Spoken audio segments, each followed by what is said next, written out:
15 years together, and she figured I was too dumb to notice. Coffee every morning at 6 o'clock, same quick kiss on the cheek, same crap about dinner plans. Like clockwork. I trusted her completely. Stupid me, right? The changes started small. Subtle. Phone face down during dinner. Why's your phone flipped over? I asked once. She didn't even look up from her salad.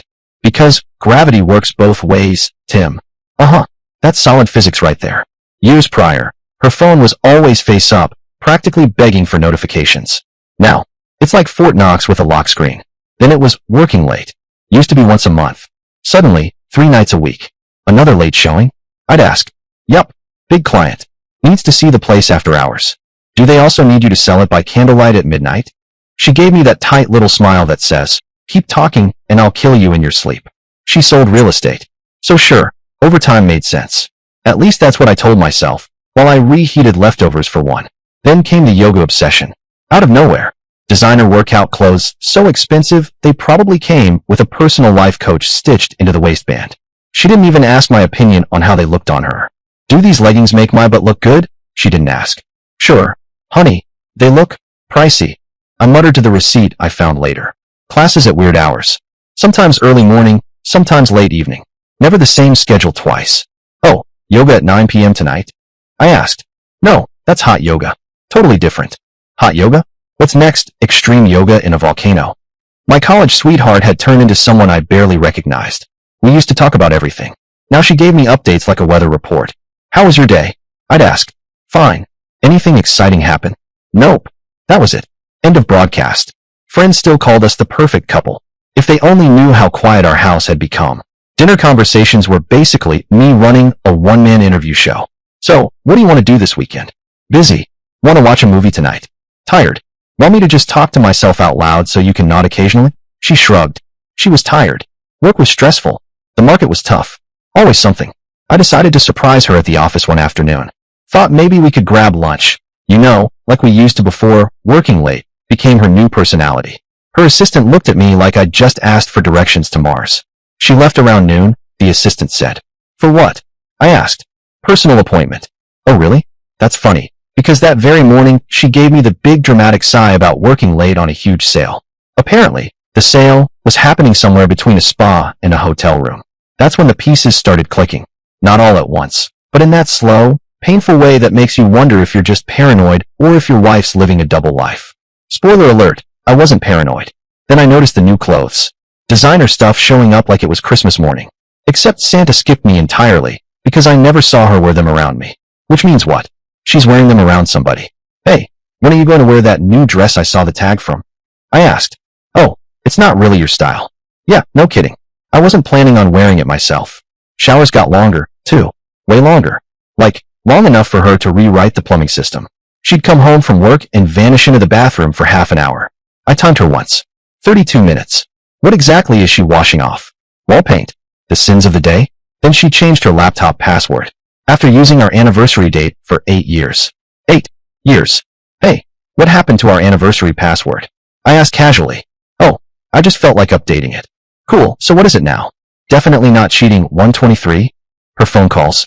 Those became Olympic-level sprints to the end call button the second I walked in. She'd be mid-laugh, mid-story, and click. Silence. Then the fake smile. Who was that? I asked once. Nobody. Great, you're really chatty with nobody. This from the woman who used to tell me about every picky client she dealt with. I once got a 40-minute monologue about a guy who didn't like the shade of beige on a bathroom wall. Now, nothing. 0 stories. Overnight, she turned into a real estate mime. And the conferences? Oh, those were rich. Overnight trips for work in cities 2 hours away. Since when does selling houses require travel? I asked.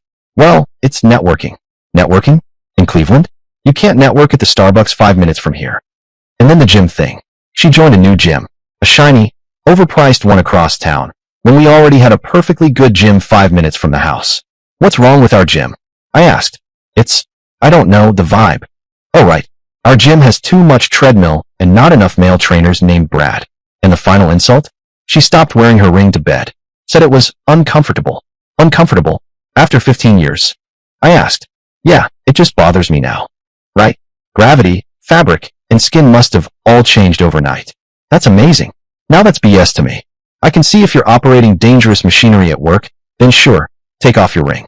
Don't want to lose a finger to a forklift. But at home? In bed? Unless it's some damn huge rock that doubles as a medieval weapon, there's no excuse. That's ridiculous. Weekend plans? Oh, those were never about us anymore. It was always helping other people. My sister needs furniture moved, she'd say. What? She can't hire movers like a normal adult. My mom needs help with her computer. What is she, 90? Just tell her to unplug it and replug it. Works every time. College friends are visiting. Oh great. So I get to sit at home while you go relive your glory days. Fantastic. Every excuse sounded reasonable when she said it. Reasonable enough that I'd nod along. But you add them up, and it's a pattern. A pattern that meant someone else was getting the attention I used to get. Our bedroom? Forget it. That place turned into a hostel. Two strangers checking in at the same time every night, facing opposite walls. She was always too tired for anything beyond a quick good night. Which, by the way, felt about as passionate as a handshake at a job interview. Men, listen. I'm going to keep saying this. If your woman has legitimate health issues, fine. I get it. You're not getting any nookie. That's life. But if she's perfectly healthy and she's just not sleeping with you, something's up. I'm telling you. The alarm should be screaming like a fire drill. If the sex just completely stops, you're not just in a slump. You're in trouble. That's when I started wondering if our entire marriage had been fake. Were the good years real, or was she always this good at lying? The thought kept me up at night. Me, staring at the ceiling fan like it had the answers, while she snored away beside me, sleeping like a baby who didn't have a care in the world. And the kicker? She had no clue I was starting to pay attention. Real attention. The kind that notices the details she thought were too small to matter. While she was busy playing house with someone else, I was learning things about Julia that I never wanted to know. And trust me, I didn't want a crash course in How to Catch a Cheater 101, but apparently, life enrolled me anyway. The affair was going to come out. These cheating stories always do. Yeah, most of the time they do. And when it happened, she was going to find out that being untouchable was just something she told herself in the mirror every morning. The infidelity was about to catch up with her.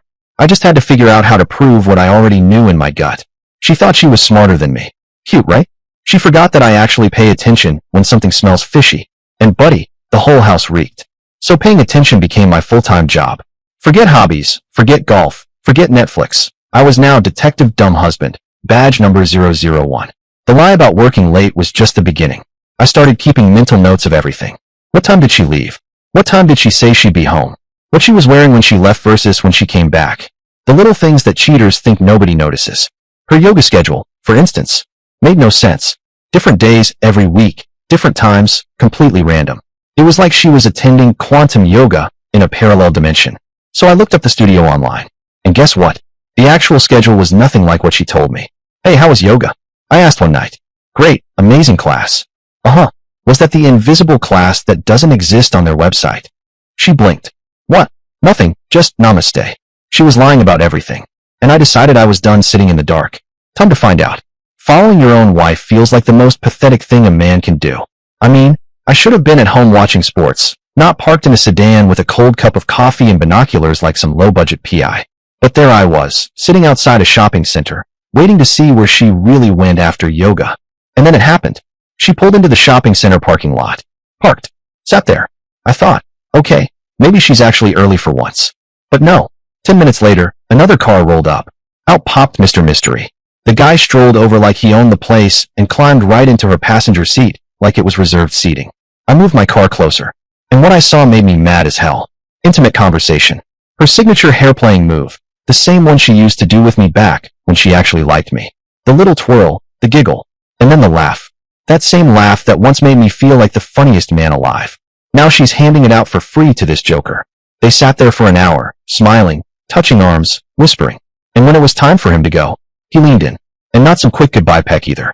No, this was a long kiss. The kind of kiss that leaves no doubt what kind of relationship this was. Let me tell you, unless that guy's her yoga instructor specializing in mouth-to-mouth downward dog, this was not Pilates. 15 years of marriage, and she was kissing another man. The affair was real. My wife was a cheater. Game over. I drove home in a fog. One of those drives where you don't even remember the turns you made, just that somehow you ended up in your own driveway. 15 years of marriage swirling in my head like a bad movie reel. She got there 15 minutes after me. Walked in, cool as you like, all smiles, talking about how great her yoga session was. Oh, it was such a good class today, she said, kicking off her shoes. The instructor really pushed us. I feel so relaxed now. I stared at her, biting my tongue so hard I'm surprised I didn't need stitches. Every word was a lie, delivered with the sincerity of a used car salesman. And me? I didn't even acknowledge it. I just asked, "So what's for dinner?" Now, I know some people would have stormed across that parking lot, yanked the car door open, and confronted them right then and there. But people, speaking from experience, don't let your emotions dictate how you move. Letting your emotions run the show will get you in trouble. Just saying. So I sat there at my own dinner table, acting like I hadn't just watched my wife lock lips with Mr. Mystery. She heated up leftovers.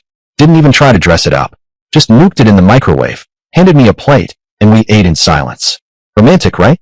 Ah yes, the slow death of a marriage, served with reheated lasagna. Her phone buzzed twice during dinner. BZZZ, BZZZ. Both times she ignored it, but you can bet I noticed.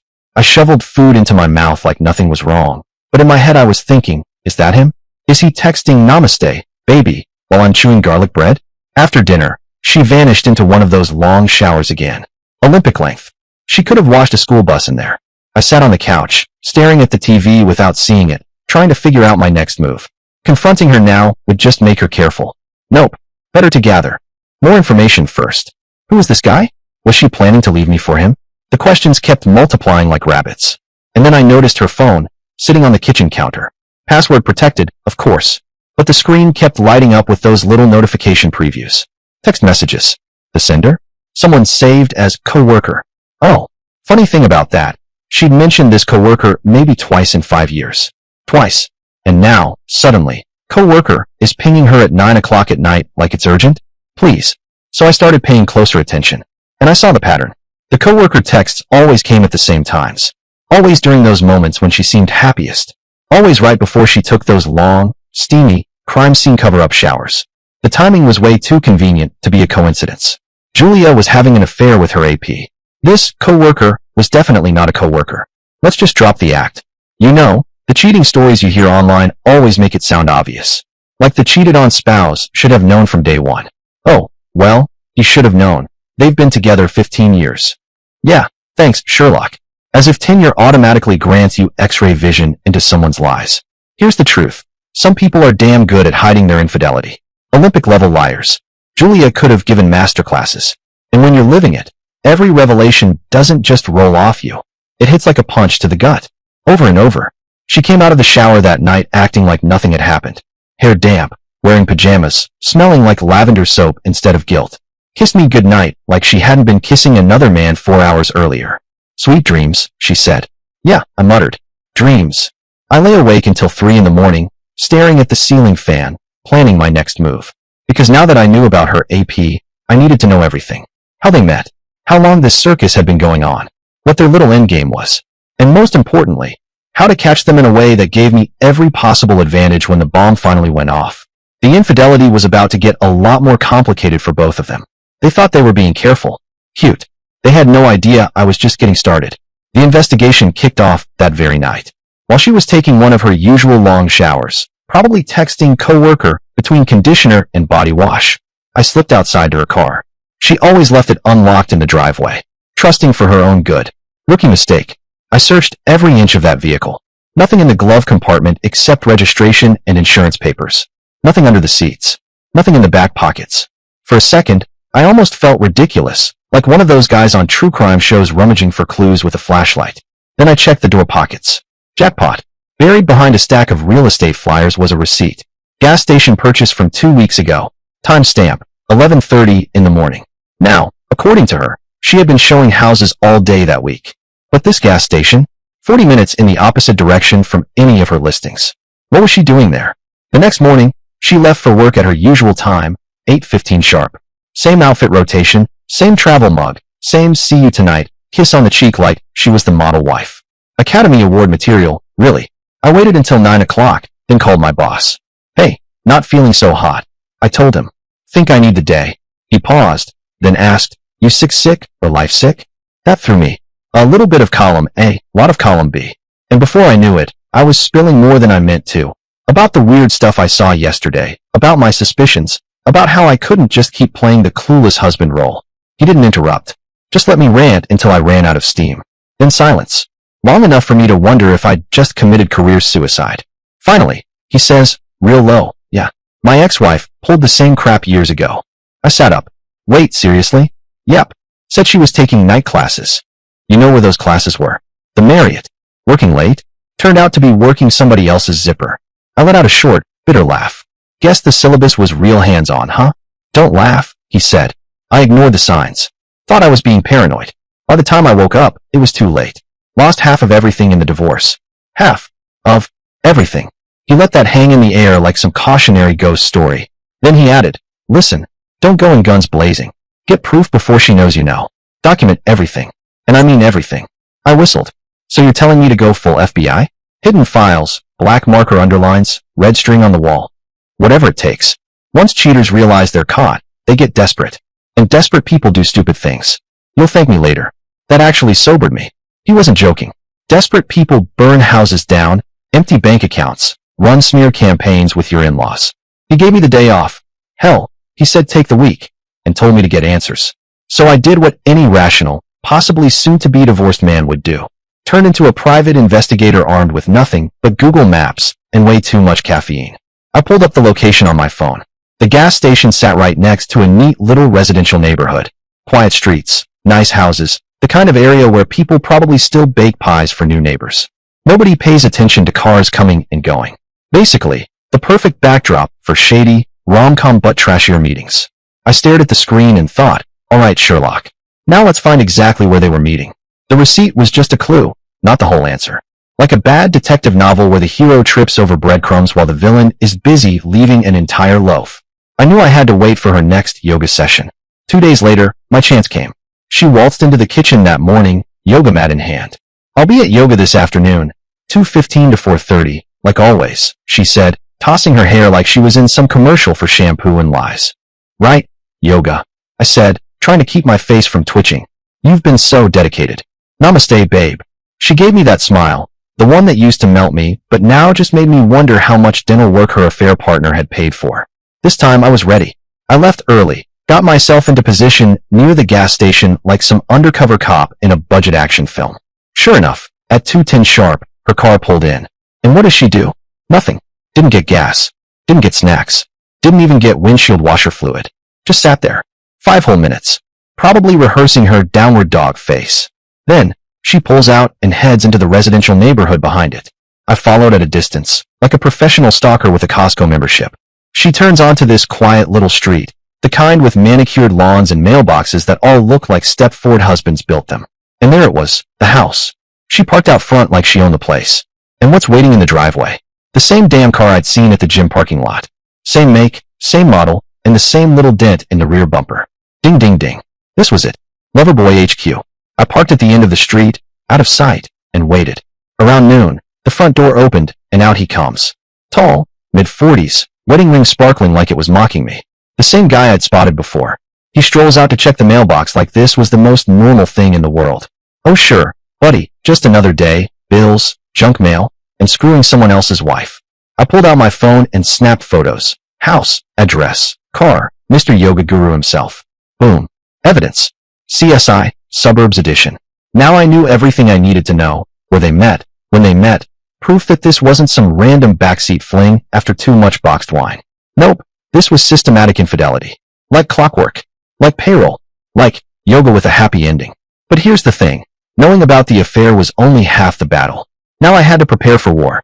My boss had been right about one thing. Get proof before she knows you know. So I started building my case. The first thought was a lawyer. Not a heart-to-heart. Not a counseling session. Nope. Straight to the professionals. I called 3 different divorce attorneys that afternoon, and funny enough, they all sounded like they were reading from the same cheat sheet. Document everything, the first one said. Get copies of financial records, said the second. Start moving money to accounts she can't touch, and for the love of God, don't tip her off, the third one warned. It was like listening to the holy trinity of marriage implosion. Apparently, the second cheaters realize you know, they go full magician, poof, assets vanish into thin air. So, the next few days became a Broadway performance of Totally Normal Husband. At home, I was smiling, nodding, asking how yoga went. Behind the scenes, I was basically Jason Bourne with a filing cabinet. I opened a new bank account at a completely different bank. Started slipping small amounts of money into it every few days, like a squirrel hiding nuts. Nothing big enough to set off alarms on the joint account. Just a quiet little funnel. Meanwhile, I copied every financial document that even remotely made sense. Tax returns, statements, receipts. Hell, I even copied the warranty on the toaster, just in case. And then, the piece de resistance, a private investigator. Found one who specialized in infidelity surveillance. Hired him for a week, $2,000. Pricey, but I figured it was cheaper than alimony. I know some people would say, oh, you didn't need a PI. What you had was enough. Yeah, maybe for a Lifetime movie. I wanted evidence a judge could frame on his wall. Photos, timestamps, video. Something airtight. The investigator was the icing on my very expensive, soon-to-be divorce cake. Meanwhile, Julia kept going to her yoga sessions. Every time she left, it was the same script. Me, have fun at yoga. Her, thanks, babe, see you later. Me, stretch real good. Her, dead blank look. She thought she was starring in some Perfect Wife sitcom while I was running a secret sting operation in the background. And then Friday morning came. The investigator delivered his report. 1 week of surveillance. And it was a goldmine. Photos of her entering his house multiple times. Timestamps proving she stayed for hours. Pictures of them kissing goodbye on his front porch, like a Hallmark card for homewreckers. And the piece de resistance? Video footage of her leaving his house looking like she'd just run a marathon in hell. Hair everywhere, clothes wrinkled, face glowing like she'd just discovered a new religion. She walked out without even pretending to care, like she didn't give a shit who saw her. Professional documentation that would bury her in court, $2,000 well spent. Honestly, the best $2,000 I ever spent. Better than the flat screen, better than the fishing boat, better than that investment in my cousin's taco truck that didn't even make it a month. At least this came with receipts. And boy, did it come with extras. The PI dug deeper than I thought. Turns out Romeo wasn't just cheating with my wife. No, the man had a whole wife of his own. 2 teenage kids. A little Brady Bunch disaster just waiting to happen. His poor wife, working hard at the local high school, probably grading algebra homework while he's out showing properties with Julia. The affair wasn't just wrecking my life, it was nuking theirs too. Call it a 2-for-1 special in marital destruction. But now it was my turn. I called up my divorce attorney that very afternoon. Slammed that fat folder of evidence right on his desk like I was dropping a winning poker hand. He flips through it, grins, and says, well, Timothy, this is the kind of thing that makes judges skip lunch. Open and shut. Music to my ears. He drafted the papers that day. But me? I wasn't satisfied with just winning. No, I wanted fireworks. A grand finale. The kind of scene people whisper about in break rooms for years. So I plotted it. Julia was going to get those papers right in the middle of her office, with all her coworkers watching. Forget yoga. This Wednesday's workout was called humiliation. At 2 o'clock sharp, I strolled into her real estate office like I owned the place.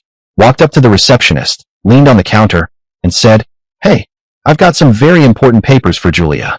Time sensitive. You'll want to call her out. The receptionist gives me that look, like, important papers? What is he, FedEx in a suit? But she dials the phone anyway. Julia comes out a minute later, heels clicking, face confused. Timothy, what are you doing here? I smile. Oh, you know, just running errands. Dry cleaning, groceries. Oh, and serving my wife divorce papers. Figured I'd knock that off the list before dinner. She blinks at me. What? I hand her the thick envelope. Don't worry, sweetheart. It's all in there. Very detailed. Times, dates, locations, even the hotel brands you're apparently loyal to. It's like Yelp, but for adultery. Her hand starts shaking as she opens it. She reads the first page, eyes going wide. Her mouth drops open, but no words came out. The entire office went dead silent. You could have heard a paperclip hit the carpet. Every head swiveled like meerkats spotting a hawk, and all eyes landed on Julia. Boom. Secret out. Her face went pale faster than milk in the sun. She hissed at me. Timothy, please, let's talk about this at home. Oh, no, sweetheart, I said loud enough for the receptionist in the back cubicle to hear. We're going to talk about this right here. At home is where we pretended to be happily married. Here is where we tell the truth. Her coworkers looked like they'd just realized their favorite Netflix character was getting killed off. The woman they thought they knew, the successful, got-it-all-together real estate agent, was nothing more than another cheater with a yoga mat for cover. I laid it all out, nice and neat. The fake yoga classes? Check. The hours at his house? Double check. The private investigator's documentation? Oh, that one's my personal favorite. Julia's lips trembled. I never meant for it to go this far. I smirked. That's what all cheaters say. Like it was some casual hobby you just tripped into. Oops, fell on a guy and accidentally ruined a marriage. Her coworkers gasped like they were watching daytime, soap TV live, and unedited. One guy dropped his pen. The broker's jaw nearly hit the desk. He didn't waste a second before calling her into his office. 10 minutes later, she shuffled out looking like a kid who got caught shoplifting candy. Destroyed. Makeup streaked. Eyes red. The whole 9 yards. I almost felt bad. Almost. That evening, when she walked through the door, she found her bags packed in the hallway. She had the nerve to look mad. "You packed my things?" she snapped. "No," I said. "Santa came early and decided you've been a very bad girl." "Of course I packed your things." She glared. "We should at least talk about this like adults." "Great idea," I shot back. "My lawyer will be in touch. He's excellent at adult conversations." The woman who strutted around like she was untouchable had just lost everything. Her marriage, her reputation, half the assets, because she underestimated me. And that's the thing. People like Julia think they're bulletproof. But when the truth comes out, and it always does, the spouses who prepare for war, we're the ones who win. Turns out nobody is truly untouchable, especially when they think they are smarter than everyone else. At the divorce hearing, I swear I could have brought popcorn. Watching Julia sit there while the judge read out the terms was like watching a bad reality TV show where the villain finally gets voted off the island. She thought she was walking in there with her best, poor me face, trying to sell the whole, "I sacrificed so much for this marriage" routine. The judge barely looked up from his papers before slamming that door shut. "Mrs. Clarkson, you will not be receiving alimony." Her eyes went wide. She actually gasped like someone just told her Starbucks stopped making pumpkin spice lattes. I almost clapped. Then came the cherry on top. Turns out she'd been dipping into my hard-earned money for her little side quest. Yeah, judge even said it plain. Evidence shows Mrs. Clarkson misused joint funds for purposes related to her extramarital activities. Translation, she financed her own affair with my paycheck. Classy, the judge went on. You will only receive 30% of the joint savings.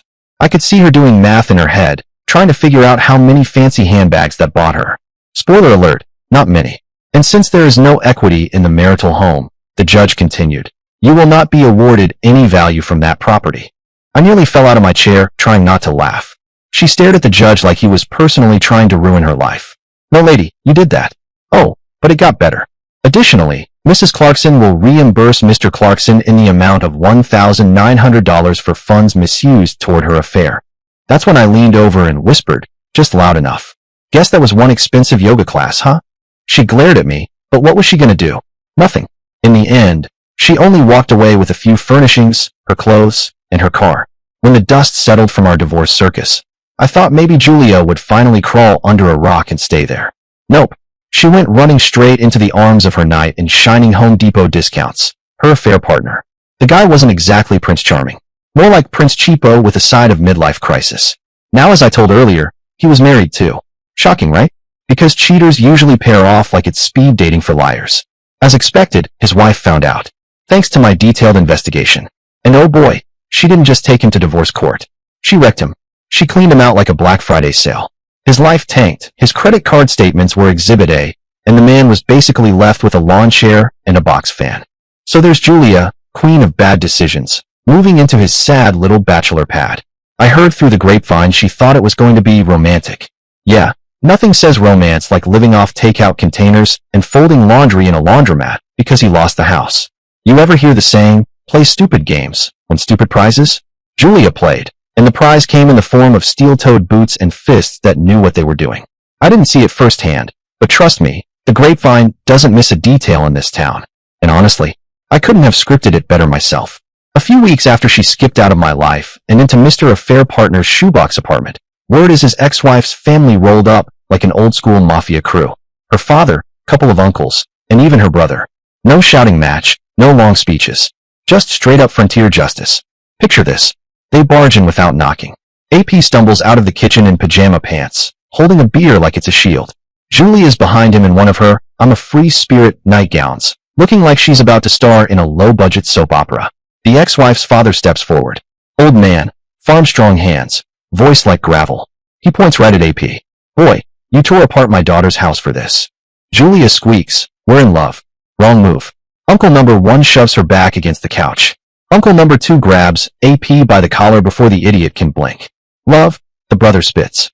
You wrecked a marriage. You embarrassed our family. You think love's gonna fix that? The AP starts babbling. It just happened, okay? We didn't mean. Wham. Fist to the gut. He folds like a cheap card table. Julia screams, stop. You can't do this. You're crazy. The old man turns to her, calm as a judge. Sweetheart, you played a part too. Actions have consequences. And then, they laid into both of them. Not wild swinging, controlled. Surgical. The kind of beating that says, we've been waiting for this. Julia caught a backhand that knocked her off the couch. The AP was getting worked over like a heavy bag at a boxing gym. Every time he tried to crawl away, another boot put him back down. Neighbors said it was chaos. Julia crying, AP wheezing, furniture crashing. And the family just relentless. No weapons, just bare hands and years of anger. When it was over, AP was half-conscious, lips split, eyes swollen. Julia was curled up in the corner sobbing, mascara streaked like war paint. The father spat on the floor, looked around, and said, next time, you'll think twice before tearing apart another family. And just like that, they walked out. Calm, collected, didn't even slam the door. Couple days later, AP packed what was left of his pride and got the hell out of town. Disappeared. Maybe he's selling bait in some backwoods fishing village now, who knows? Julia? She limped back to mommy and daddy's house, dragging her suitcase and shame with her. From untouchable to unemployed, unwanted, and unrecognizable in under a month. And me? I didn't have to lift a finger. Karma handled it better than I ever could. Dear listeners, please share your thoughts in the comments section below and don't forget to like, share, and subscribe.